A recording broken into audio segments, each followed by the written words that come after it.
voters with false choices. And nowhere is this better exemplified than in the NBN.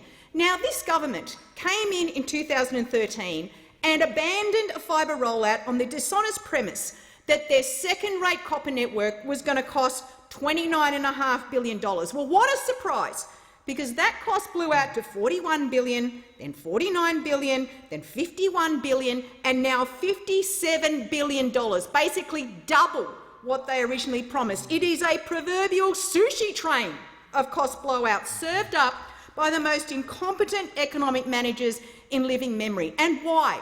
The abandonment of fibre was never about cost. It was always about politics. It is always about politics with this government. On one side, we had a particular technology, fibre, that just so happens to be favoured by most of the developed world, and on the other side, they felt compelled to oppose it. And every time their multi-technology mix had a cost increase, they would invent a new set of untruths about fibre. And this was a scam, Mr Deputy Speaker, and it was decimated on the front page of the Sydney Morning Herald in February this year. We had a report citing leaked figures revealing the Communications Minister and his government had willfully misled the Australian people about the cost of deploying fibre. And I said before, it's highly notable that since that time the minister has been unwilling to repeat his false claims publicly. What is that? That's an admission that the minister was not misinformed. It's an admission that he willfully misled the entire time, and he is a diminished figure as a result, just as this Prime Minister and his government are so diminished in the eyes of voters who understand technology.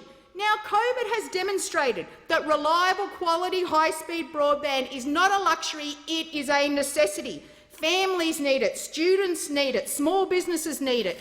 And that's why last week the Labor leader and I announced that if elected, not only will Labor keep the NBN in public ownership for the foreseeable future, but will use that time to expand fibre access for up to an additional 1.5 million homes and small businesses getting access. This policy will run fibre into the street and give every Australian who relies on a copper connection now the choice of having fibre connected into their home if they want faster speeds in that 1.5 million footprint. Now, Labor believes the next decade should be one where Australia makes things here again, that we become globally competitive in growing industries such as advanced manufacturing.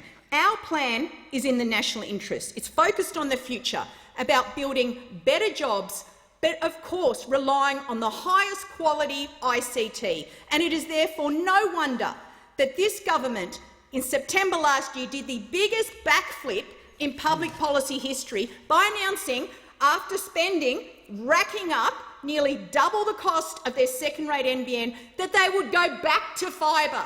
How incompetent could these people be, Mr